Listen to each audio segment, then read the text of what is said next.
Hello, today we are taking a look at this image. We're going to develop it and try to make something good out of this washed out flat image.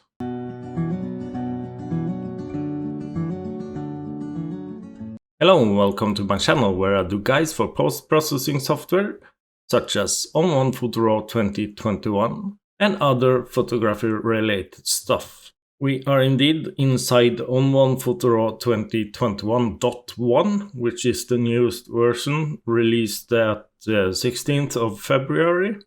We are going to develop this and try and make something out of it. Unfortunately, there's no real sky in this image, so it's not a really interesting image to start with. So we need to try and make some parts of this image more interesting to make up for the lack of a sky. Alright, so let's just get started. I think I'll start with the crop. I might change the crop at a later point, but I like to start with it on images like these. So I want to pull the crop down to around there. And I have this corner over here that I don't want in the picture, so let's remove it. And this tree is kind of annoying, but at the same time it kind of frames in and creates some, not a vignette effect, but yeah, something in that range. Alright, so that's the crop for now. Let's apply this. Now I'm going to try with AI Auto. Yeah, it dropped the contrast and I want to up the contrast. I'll rather go up on the shadows instead. Right, so let's do that. Okay. And we are going to use the auto for white balance. And that, let me look over here. Yeah, that did a good job actually. Now, I'm not going to tone anything more inside here right now. Right, so now I'm going to set a white and black point. So I'm hitting Alt-J to view the clipping warnings. You can see that we are crushing some of the blacks, but that's fine, usually. Let me drop the highlights just a bit there, or the whites. Right, so I'm going to make another curve, which is my basic S-curve. So this curve, the first curve, is my white and black point. So I'm not going to touch that curve anymore. I just wanted to make that white and that black point. Now I need to hit Alt-J again to see the clipping warning. Don't ask me why you have to constantly hit Alt-J to keep the clipping warning. That's some decision that ON1 has done, which is really weird to me, but yeah, that's me anyway. Might make sense to you. At least it makes sense to ON1. Alright, so I think I need to go up and try the midpoint just a bit there. And that accentuates over here where the sun is kissing the tree line. So it did a good job, but I think we might want to go down just a bit on that white point. Yeah, to something like this. That's fine. Now I want to apply a glow filter. But as you know, or as you see, there's no sun on this part of the image. So I'm not sure that I want to apply the glow filter over here in the foreground and the midground. At least not at 100%, but let's just check. So as you can see, the glow filter makes everything a bit softer. And I do actually kind of like it in the foreground, but it's far too much. Anyway, let's see what happened over in the tree line there. Yeah, it does a decent job, I guess. Let's add a sunshine filter. Sometimes sunshine filter may blow your highlights, so you have to be a bit careful with that sunshine filter. I'm going to paint the sunshine filter in at the part over here. So I'm not going to allow it to break through on the entire image. So I need to invert this sunshine filter. Now I need to change my brush to paint in. You can do that either by hitting Shift X on your keyboard or simply go up to the masking menu and do it there. I'm going to have the opacity at 100%, the flow at 100%, and the feather at 100%. So simply starting to paint that in carefully over here where there is sunlight. And I can hit the O key to view the mask.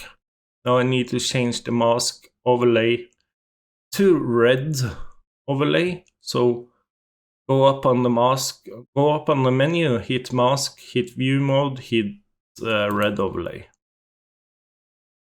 So now I can clearly see where I have painted in the mask. And I just want to stay out of the sky. Do something like this. Now I can copy this mask. And we can take a look and see how it would be if we pasted that mask into the glow filter. So the glow filter would only affect this area. Let's do that. And I kind of think that works actually. Yeah, I can try and highlight areas in the water that have some sort of light on them. It's not a light actually, it's just where the water is breaking, it's creating these brighter tones in the water. Alright, so I think that's it for this part. Let's go into local. I'm now going to try and maybe bring down the sky just a bit. So to do that, I'm going to try a luminosity filter, but it's not sure that it will work. It's not a luminosity filter, it's a luminosity mask. So I'm hitting the luminosity button. Now I need to go to mask, view mode, and change the view mode back to grayscale so I can see clearly what is going through the image and what is blocked. So I'm hitting O on the keyboard. Now you can see that everything that's dark is not, the effect is not going through where everything is dark. It's going through only where everything is light. So let's say up here it's going through 70%, this adjustment, while down here it's only going through like 20%. I don't want anything going through on the foreground and the midground, so we need to tweak this just a bit. So let me go down on this, and we are slowly getting there. And I need to go down even more. Whoops, now we are starting to break into the midpoint range. So I need to kind of stop there. We could try and tweak it in the darks as well, but it's not doing anything. So I think that's what we can get out of this. But that's fine, I think.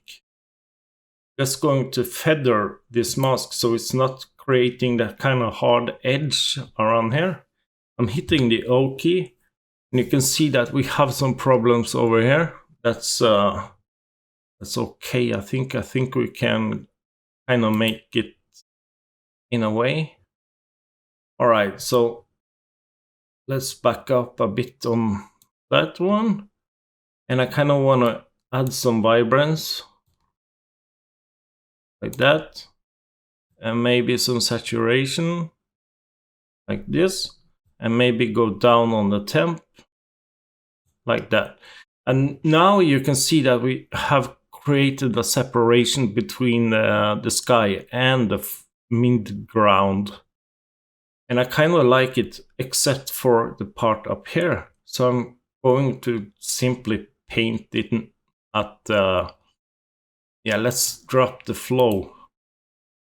I'm painting in at 20% of the flow, and that was too much actually. So I need to hit the Control C, I mean, to undo. And let's go down even more on the flow. 6%. Yeah, that helped. It's not that obvious anymore, so that helped a lot. All right. So what about the foreground? Should we brighten it? I think we should, so maybe we should go in and try with the shadows. Just lifting the shadows ever so slightly to around there. We might actually need to put a tone enhancer in here to balance this image a bit. By balancing the image, I mean that we should compress the darkest tones and the lightest tones in this image. So under the tone enhancer, you have a compression slider, and that's what we are going to use. So I'm just pulling that up, and you can see that if you watch the histogram, take a look at the histogram up there. As I pull this slider up, you can see that the histogram are compressing and moving more over to the midtones. Now, this histogram doesn't look all that bad. I might need to go in and tweak it in a curve, but we can try and go down just a bit on the compression. I think to about there. Right, so let's just increase the contrast to right about there. And let me go back into the local, and I'm adding an adjustment, and we are actually going to bring up the shadows in the foreground just to get more details in here. And I want to tilt it. I don't want to affect this area too much, so I'm just tilting it a bit here. We can try and warm this up. I think that wouldn't be smart, but we could try, or we can go down and make it a bit colder. And yeah, that kind of looks good actually. Let me see here. Yeah, I think I'll stay with that and just bring up the shadows some more. Now with the latest update, ON1 Photo Raw 2021 has a new feature, and that feature is pretty brilliant in my opinion. So let's say I want to see how this gradient turns out without only the shadows. Let's say I want to see how this adjustment works out without the shadow adjustment. Now, what I would need to do before is to go and put the shadow adjustment slider to 0. But in this case, now with the new update, I can hold down the label on the shadows with my mouse button and keep holding it down till I have seen what I wanted to see, and then simply release it again and it goes back up. That's pretty brilliant. That little tweak to the application is something I really appreciate. So thanks a lot, ON1, for bringing that in. All right, so yeah, I think we need to drop a vignette because it's getting hard for me to see the next step I want to do here. So we are dropping a vignette. I'm going up on the brightness. And as you know, I always adjust my vignette by going down on the feather completely. This makes it so that I can see the outline of the vignette. Now, the vignette is actually not bad, but I just want to go down slightly on the size. Just a bit. To something like this. And now I go up on the feather again. It's easy just to go up to 100 again, but you should actually try and go up a bit slow and try and find where you want that vignette to feather out. So maybe around here for this image. Now I can see that I really want some more light in this area. This vignette made that clear for me. So I think we'll do that with a local adjustment. So adding an adjustment, and we are just resetting this, going up a bit on the shadow. And we are going up to the masking menu, and we are going for shape and edges, and I'm simply going to drop that in here somewhere. Now I want to feather this out a lot, so let's go. No, actually I don't want it to feather out a lot, so I'm going to do something like this and just pull that out on the sides there. And let's check the before, and this is the after.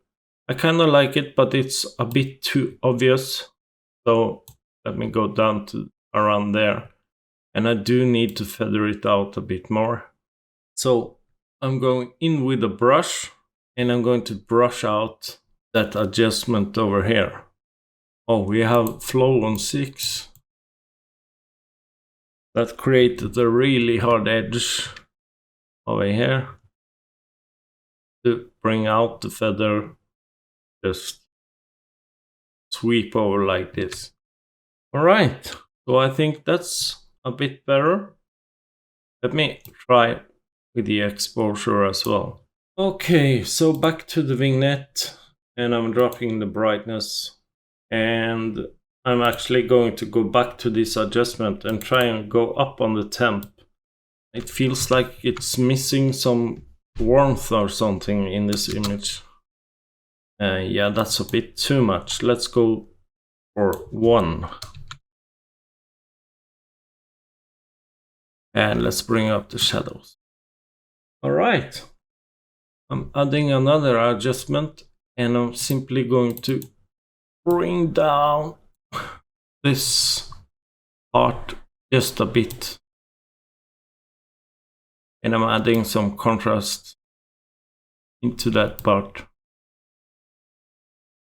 And some saturation and a bit of vibrance. All right, and just up the shadows slightly. Far too much. It's so sensitive inside adjustments, inside local adjustments. All right, so we have the curves, another curve, a glow, a sunshine filter, a tone enhancer. We could try and go for a photo filter.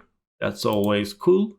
So this is the very extremely blue photo filter, but I want to see how it's on the orange photo filter, and I want to bring down that opacity.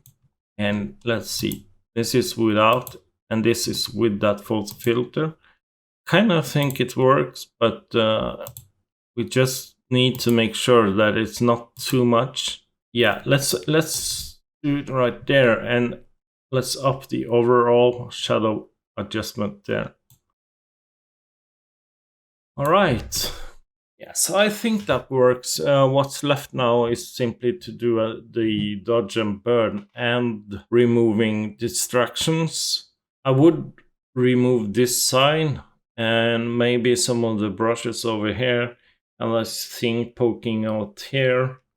So there are some cleanup to do, and I'm not going to do that on this video. I'm simply going to do that by myself at a later point. But I do think the image in itself kind of works. We didn't have too much to work with, in my opinion. We didn't have the shadows. Oh, we didn't have the skies. We have the texture thing where you can paint in skies, but I don't think it would look natural on this image, even though it actually does work quite well. But we're not going to do it on this image. I'm going to leave it as is. Actually, the last thing I want to do is drop the haze. Just bring it all down a bit over here, because I can see that it's a bit hazy over here. And we could actually go into our tone enhancer and put the details up just a bit. And the same with the clarity. That makes it pop just a bit more. Alright, so that's it for this video. It wasn't a good picture to work on, but I think the result was pretty decent, especially when we're thinking that we went from this to this in actually quite a few adjustments, and I'm happy about that. I like it. It's not a picture for my wall, but I'm sure going to keep it. Right, if you like this video, please hit that like button, and if you want to watch more from me, hit that subscribe button. And one more thing, yeah, this is kind of me asking you guys something. If you guys like these long videos where I'm going in and explaining everything I do and why I do it, then please comment in my comments and tell me that you want me to continue making these kind of long videos. If you want me to make shorter videos, please tell me to do so in the comments. Yeah, thanks again and goodbye.